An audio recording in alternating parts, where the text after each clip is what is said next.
Hello again for our last part of our little series about microphone techniques for VR. I'm Hannes from SCHOEPS, and on the last video I talked more about post-production things like formats for VR and concerning microphone techniques and so on. Now on this third part, which is called Multichannel Microphone Techniques for VR, it'll be rather about practical things before post-production, so in production rather. And I'm gonna go through different microphone arrays, pros and cons, and so on. And also we will get something to hear in the end. So I'm going to start with the requirements that you actually have when you shoot for VR concerning microphones.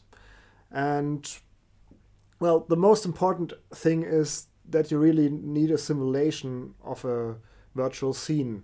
And like in film, sound is really important in that. So there's this famous George Lucas citation where he says the sound and music are 50% of the experience of a movie.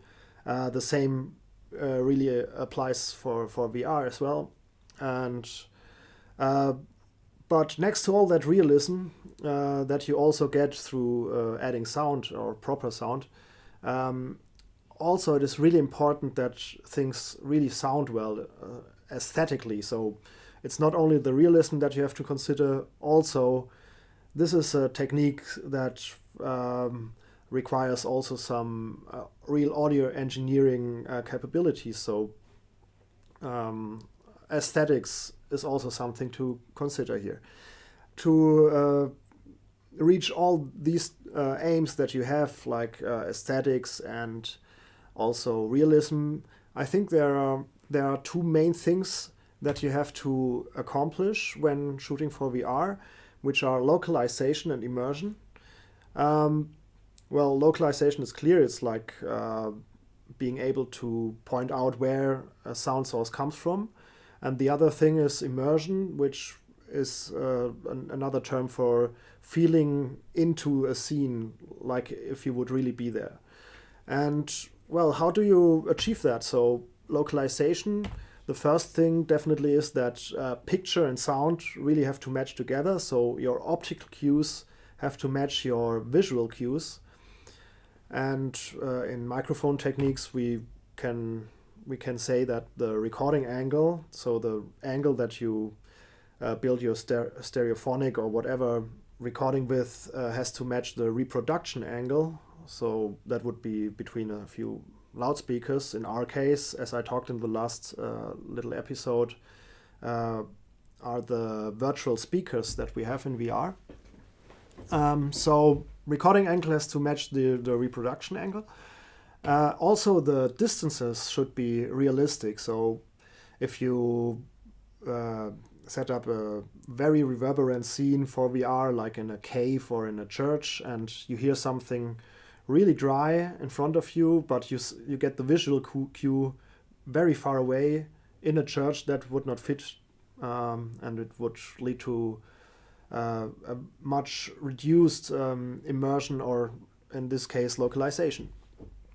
Also, there are early reflections which are really important for localization. So subconsciously you really get better localization when there are early reflections that fit to that room that you are in, and our brain is really trained for this. So if you get your early reflections right in a recording, localization will be much more improved, and that's also to consider.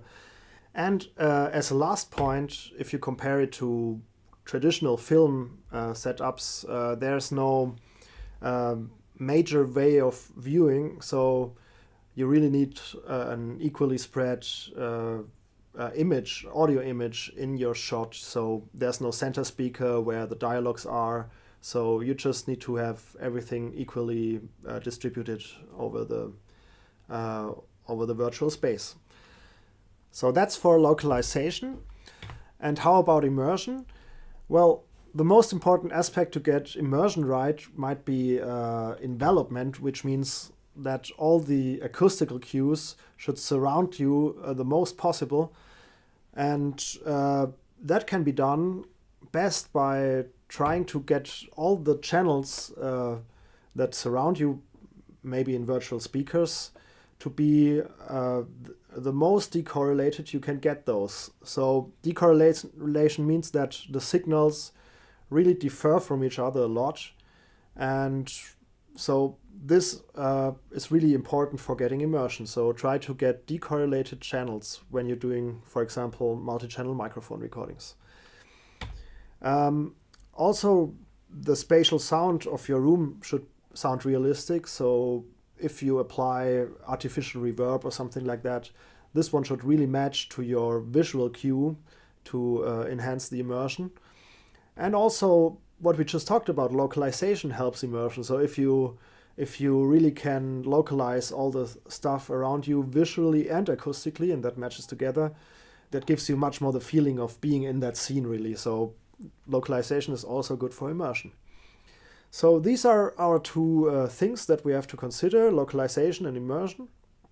Now I will come to different multi-channel microphone arrays for VR, and I can compare those in terms of those requirements that we just talked about, but also I will give you more general pros and cons on those, and I will also describe how they work, basically. So I spread those up into 4 groups. The first one is first order ambisonics.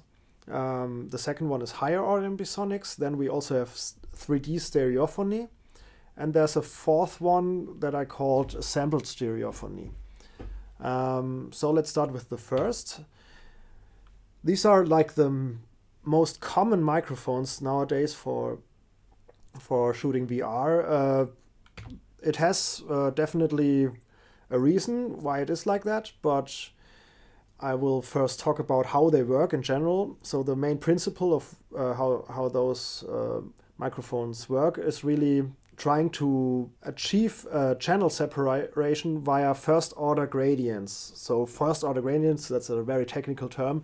It means something like having a virtual microphone pointing in one direction, and that microphone is a first order gradient, which means it's something like between an omni microphone and a figure of 8 microphone, which could also be like a cardioid or a subcardioid or a supercardioid microphone. And you can form a lot of virtual microphones between those polar patterns that are really common and place those in different directions, and then you get channel separation. A microphone like this is a coincident microphone, which means that all the capsules are at the same spot, more or less, so they are literally distributed from each other, but sonically there's almost no space between them, which means that all sound coming from all directions arrive at the microphones about at the same time. So it's the delays between them are so short, it's not important for our hearing apparatus. So this is a coincident method. And well, I talked about those first order gradients. That technique of having those virtual microphones is called beamforming. And those beam that you form here, they have kind of a limited directivity because they are first order gradients. So this is how first order ambisonic microphones works.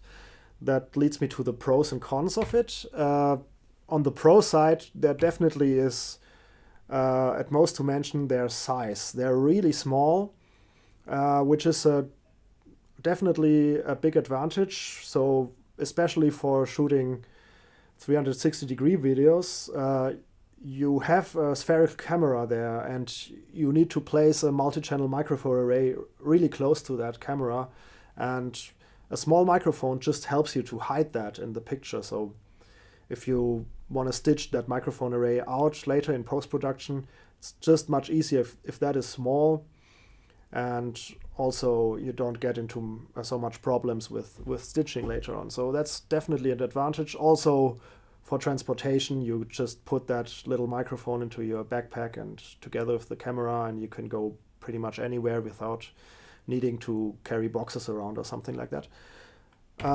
Another advantage is the low channel count. So with the first order ambisonics microphone, you have 4 channels in A format. So you just need like a small recorder, like a Zoom H6 is sufficient, which has 4 channels, or something alike, and you don't need so much space on your hard disk, and you need less cables, and you need to place less files into your project, and so on. So that's also an advantage. And also, because they only have 4 transducers, they are quite affordable in comparison to other techniques. On the con side of first-order ambisonic recordings, the first thing is something not easily to describe, but in general, on a first-order ambisonics recording, as a rule of thumb, you get a sweet spot that has more or less the size of a tennis ball. So, and since your ears are more separated from each other than the size of a tennis ball, you really get into issues here, which have to do with the second con here, which is that the ambient signals in 3D are just not decorrelated enough. So you have insufficient resolution with the 4 channels to get enough decorrelated 3D ambience channels.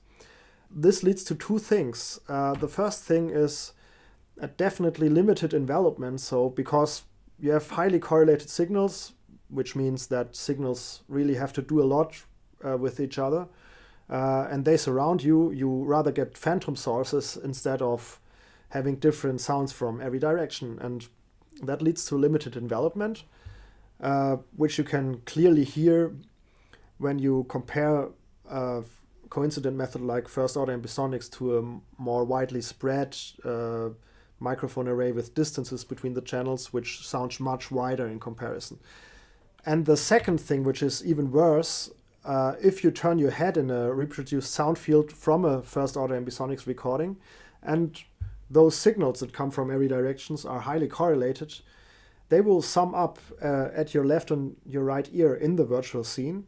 And if you sum up signals that are highly correlated but not exactly the same, with little delays and all that, this will lead to comb filtering. And comb filtering is like if you would do a notch EQ on something that has a really steep notch in the transfer function. You don't really hear it so much unless that filter moves. And if you turn your head, that will lead to different comb filters or moving comb filters, which are also referred to as phasing. And that phasing effect is really hearable on a lot of first-order ambisonics recording, especially when you have broadband signals there or broadband sound fields that you record. So this is actually the worst thing about those microphones. So you sometimes have to consider if a first-order ambisonics microphone, in spite of all that pros it has, is the right thing to have at a shot for VR or 360-degree videos. So there's another category of microphones which does a much better job in those terms, which are called higher-order ambisonics microphones. So the principle is almost the same as for first-order ambisonic microphones, but the beamforming they do when decoding the channels, it's much more sophisticated because you have more channels and more microphones to do beamforming with. You can get a much higher channel separations between the decoded channels you get out of a higher-order ambisonics microphone. It is also an almost coincident method, so even though it has a diameter, like an eigenmic or another higher-order ambisonics microphone, there's still some space between the capsules, but it's so limited, so we can rather talk about a coincident method as well as with first-order ambisonics. But, as I said, the beams have a much higher directivity, and this is really good for recording especially diffuse sound fields. So if I sum up the pros and cons about higher-order ambisonics microphones, the pro is they're still really small, so all that advantages I talked about for first-order ambisonic microphones also apply for higher-order ambisonics microphones. And they can achieve a very good envelopment because the diffuse field can be really decorrelated when you decode them to different channels of virtual speakers around you. And that decorrelation leads to a much better envelopment, and also you don't get that phasing effect I was talking about. On the contrary side of those higher order ambisonics microphone, the main thing to mention is that their price is really high. With the higher order ambisonics microphone, you simply have a lot of transducers there, and if you want to get those at a proper quality, you really have to sum up a lot of microphones, which alone have quite a high price already. And for a higher order, let's say starting at third order, you really get a microphone system that is not really affordable anymore. But next to that first con, there's another big disadvantage of higher order ambisonics microphones, and I'm also speaking about order higher than 3 here. Their overall sound is just limited. This has to do with the transducer quality you have here. So you have a lot of microphones packed in a very small case or a very small area. And if you want to get really highly sophisticated microphones, they need to be a little bit bigger, and you cannot fit that amount of microphones with a certain quality inside a very small casing. So you have to limit the quality of the microphones. Also concerning price, if you would place a lot of highly sophisticated microphones into a casing like this, those microphones would be even more expensive as they already are. So, and also the self noise is a problem with those microphones. So in overall sound, that is actually the most important aspect about higher order ambisonics microphones. They can be really noisy, and the reason for this is that by decoding higher order ambisonics, you are building higher order beamforming, and with beamforming you always have differences between signals, and when you build differences, the noise can be really a problem, because with differences the noise simply has a very higher impact on your overall signals when you do higher order beamforming. So these are the pros and cons about higher order ambisonics microphones. And there's a third category, which is called 3D stereophony. And this is actually the technique that we like the most here at SCHOEPS. The principles are kind of almost a little bit old-fashioned. It's a classical approach for microphone techniques, as we know it since decades. And it's very easy. You just simply add some distances between the microphones. So next to your level differences, which you would also get with the coincident microphone techniques by just pointing the microphones into different directions, here you also get time differences, because the sound from different directions arrives at the different microphones at different times. So you have time differences between between your channels that you record. And for that, you just need a limited amount of microphones. So in comparison to higher order ambisonics, you just don't need that high amount of microphones here. So if we want to sum up pros and cons for 3D stereophony, on the pro side, the first thing to mention is that you really get a great channel decorrelation by introducing time and level differences. If you design your stereophonic setup well, you then get an optimal envelopment out of it. And also you can achieve good localization with it. Again, you really have to plan your stereophonic setup well to achieve that. So the geometry has to be right for that. But if you do that, you really get localization and immersion right. On the con side, the first thing to mention is that they can be really expensive as well, especially if you use high quality microphones. So if you need to buy about 8 microphones that already have a high price, 8 of those high priced microphones sum up to quite a sum of money. But that's the price you have to pay when you need high quality.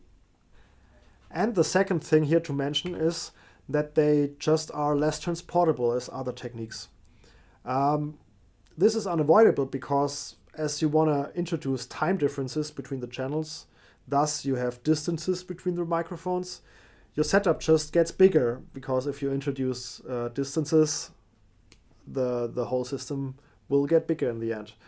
So It's not that transportable as a first order ambisonics microphone for sure. It's not that easy to hide it in a 360-degree video setup, but we at SCHOEPS think that this still is the best way to go of getting uncompromised sound, because you just get localization and immersion right. So now I talked a lot. Let's finally listen to some examples for this. We did some test recordings here at SCHOEPS, and the first one we did was in our basement below our company building. So we founded the jazz band Wrong and Strong for this. And we placed a Orative 3D as well as a first order ambisonics microphone in the middle of a room. And we spread the three instruments equally around the microphone. And Kacper, our intern, had to stand on a box to get a little bit more of a 3D effect. And we used the spatializer DVR for this recording in the post-production part of it. And for decoding first order ambisonics to the 8 virtual speakers in a cubicle arrangement, we used the plugin Wigware by Bruce Wiggins. That recording doesn't have any EQ or compression on it, so it's a very natural sound that you get from it, and you really can listen for the overall sound of the two different arrays. So for this demo, we strongly recommend to use headphones, because this is a binaural signal and it doesn't simply work on loudspeakers. So please use headphones now, and also make sure that they are the right way around. So the left is for the left and the right is for the right. Otherwise you won't get the localization right. And we made simulated head rotation here, because YouTube does not yet support higher order ambisonics. So the head tracking is not possible yet, or the that you move the camera by yourself. So we had to pre-produce that for you. So you will now see a simulated head rotation, which was done as slow as possible, so you don't get seasick as well. And you will now hear the two versions, so first order ambisonics and Orative 3D, separated one after another. And after that we will also play a version where they switch between, so you really get the differences here. So I will start with first order ambisonics.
So I don't know if you could hear this, but I think it's pretty obvious that you hear phasing on first order ambisonics, and also the room sound just sounds much wider on Orative 3D and much more natural.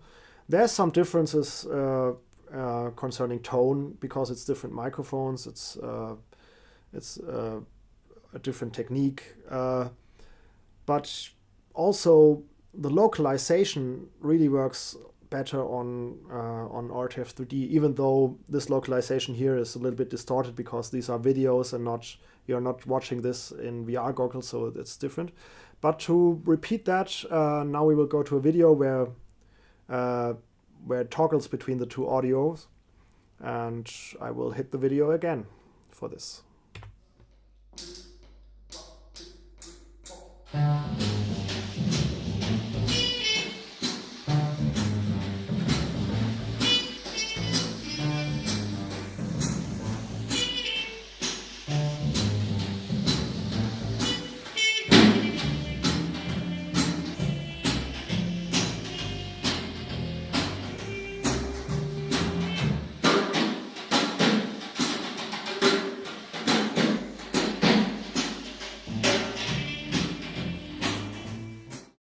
So I think you got an idea now how the two different systems sound by toggling between the two audio systems.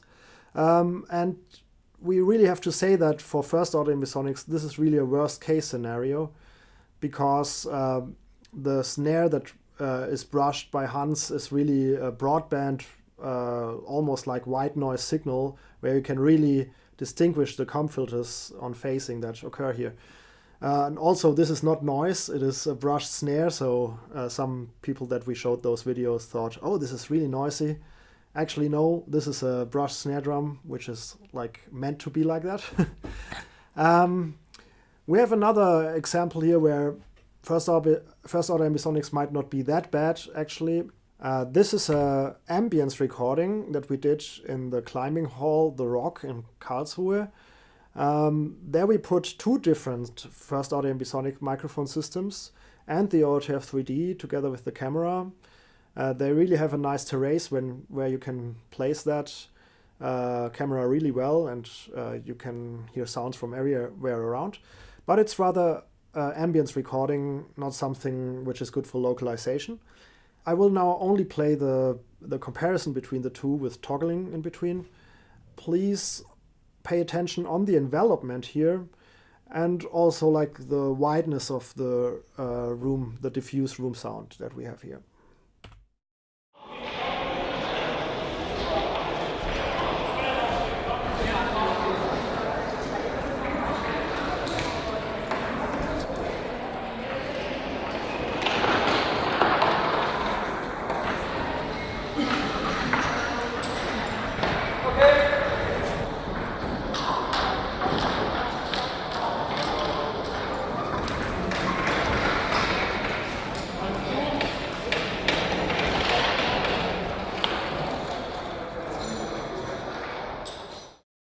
So I think also here you could hear the comb filtering for first order ambisonics. At some positions of the head, it really feels like the volume at one ear is really reduced. This is actually a comb filter that hits in at that position. Also here we used the triple MS SCHOEPS microphone for first order ambisonics, so the capsules are really comparable in this case between ORTF 3D and first order ambisonics. So it really shows the differences of the techniques and not of the microphones here. So far for those comparisons now, let's move on. We have a fourth category that we did not yet cope with.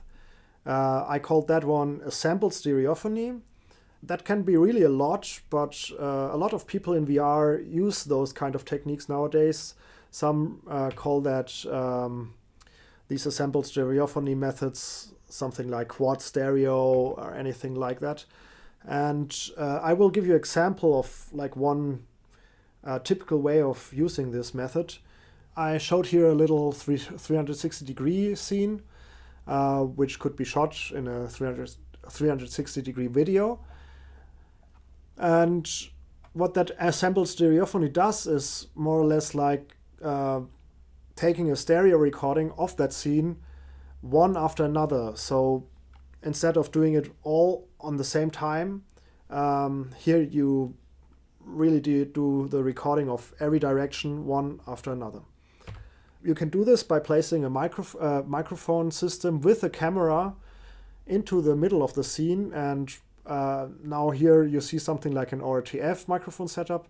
This could also be for the elevation, so for the height. So it could be two XY microphones placed vertically in an ORTF shape, so that there's always one camera for the height and one for the lower semisphere together in an ORTF shape. That would be, I think, a perfect solution for this.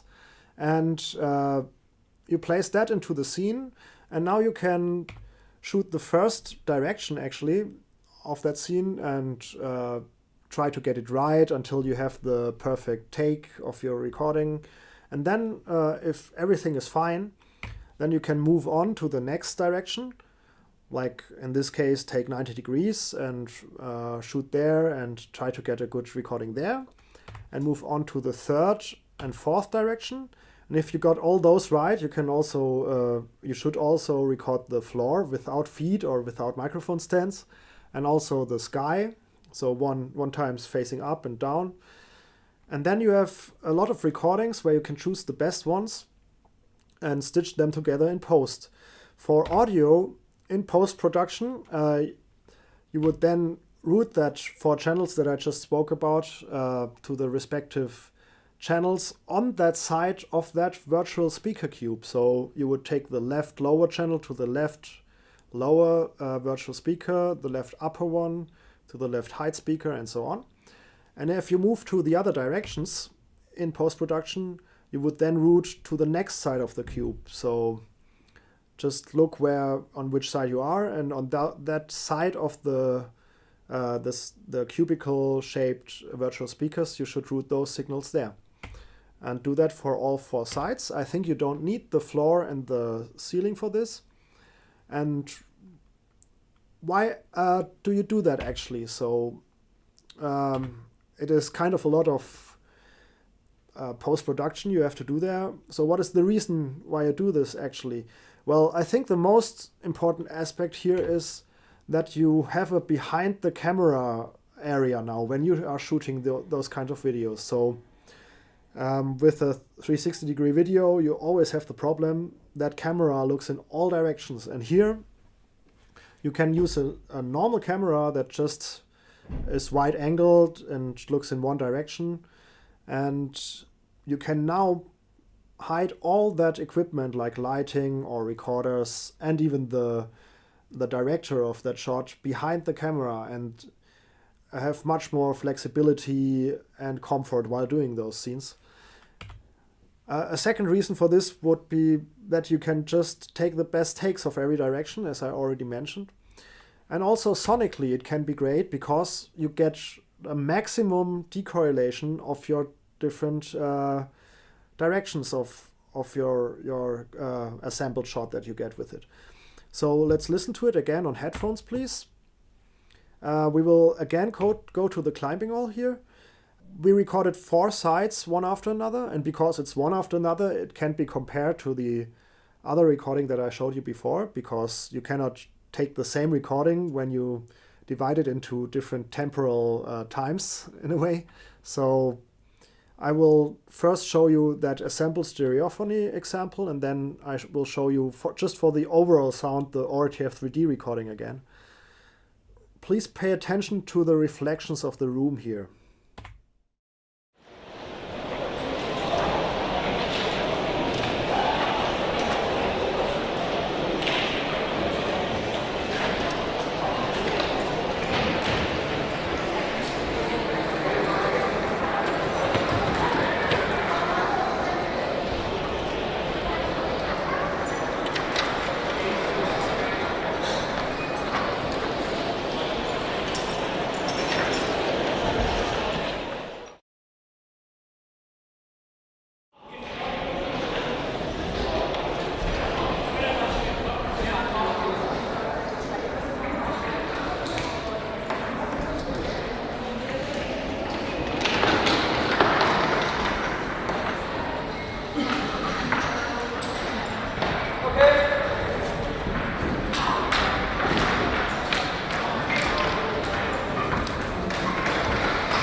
So I think it's really obvious that decorrelation works really well on the assembled stereophonic example.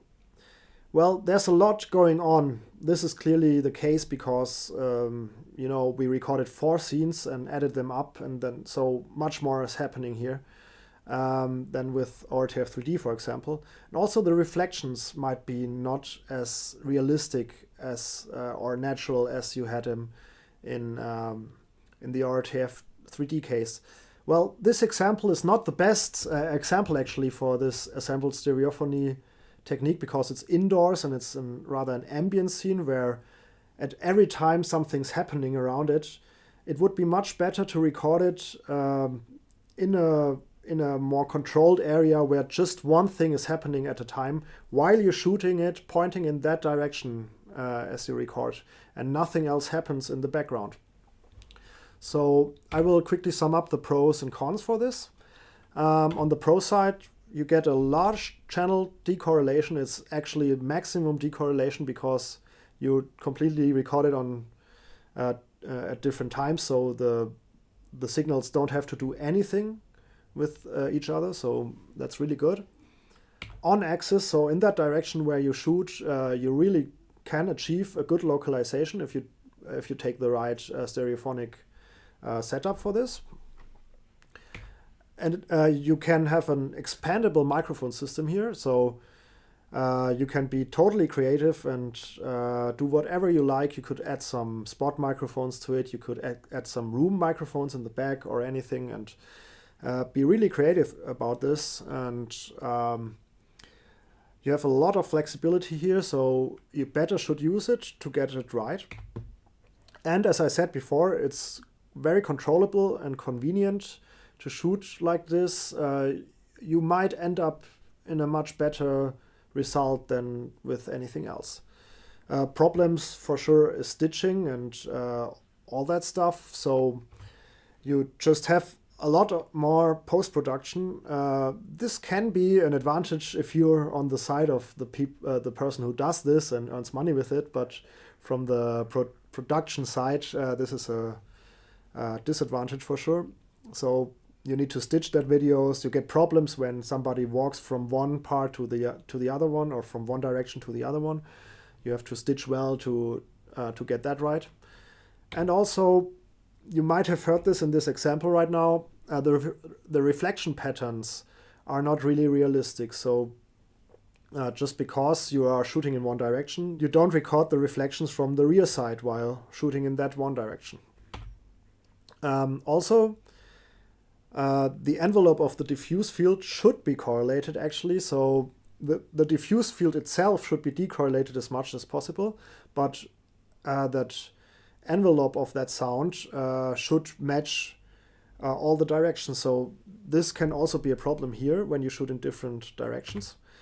And you get some off-axis crosstalk. So especially in that example that we showed right now, if something happens in the back, like let's say on the rear right or something, while you shoot in that direction, the sound will appear to be on that virtual speaker that is here somewhere. So because you don't record here and you don't have a virtual speaker signal that you can place here, it will be all switched to this direction. So you will hear stuff coming from a different direction as it actually is. So, but the last three of those cons can be solved by using a 3D array for all of the four directions. So if you do that and just superimpose those four recordings, you can really get those three problems out of the way, and you can really get a great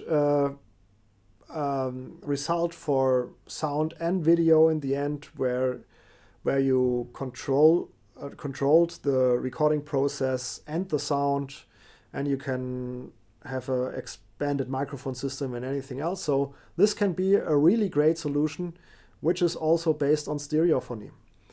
So as a last example for today, I brought another example that we recorded.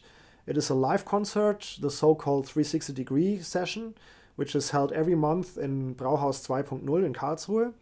There are a few musicians gathering in a circle in the middle of the room. Around that there are people from the audience and looking inwards to the musicians. And they also have a PA here, which was brought by the company Rockshop from Karlsruhe, who did like PA mixing there for the live venue. And they also recorded the dry signals of the instruments. So we just placed Orator 3D together with the camera in the middle of that room. And so later in post, we had all those dry instrument signals, and we could add those in the virtual scene of the 360-degree video scene where the musicians are. And so we had kind of a main microphone and spot microphone technique as you would do in classical recording. And so The RTF3D had a little bit of a problem here because the PA system was facing inwards, so you get 4 times the same signal from every direction on the RTF3D. But as a ambience room microphone, it really fits well still, because it kind of gives you the immersion and the envelopment of that scenery together with those spot microphones or spot instrument signals that we added to it. The result can be heard on headphones again as a simulated head rotation again, and it'll sound like this. That's just the way it is. Some things will never change. That's just the way it is. Oh, don't you believe that?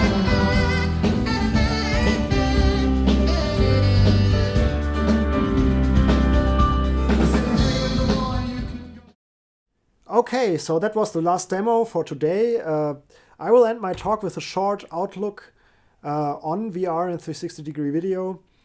Well, VR in 360-degree is not a new topic, actually. It has been there for quite a while already, but it has become en vogue pretty much in the last years, just because of the technology that came with smaller headsets, faster processors, and all that. Also, for people who produce VR and 360-degree video stuff, there's a lot of new tools and better DAW integrations coming. So it's really hard to follow all that. So you really have to stick to the forums online or in social media to keep up with all that things that are going on there. That can already take quite a while to do all that.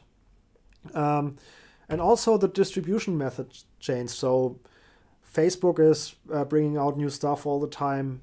And also there will be more new stuff coming from Google with YouTube, higher order in VSonics. This will be a game changer, I think. And the topic will change definitely in future. But for now, I hope I gave you a good overview of what you can do at the moment about microphone techniques in VR. And I thank you a lot for listening, and please subscribe the SCHOEPS channel, and maybe we will see soon again in another video.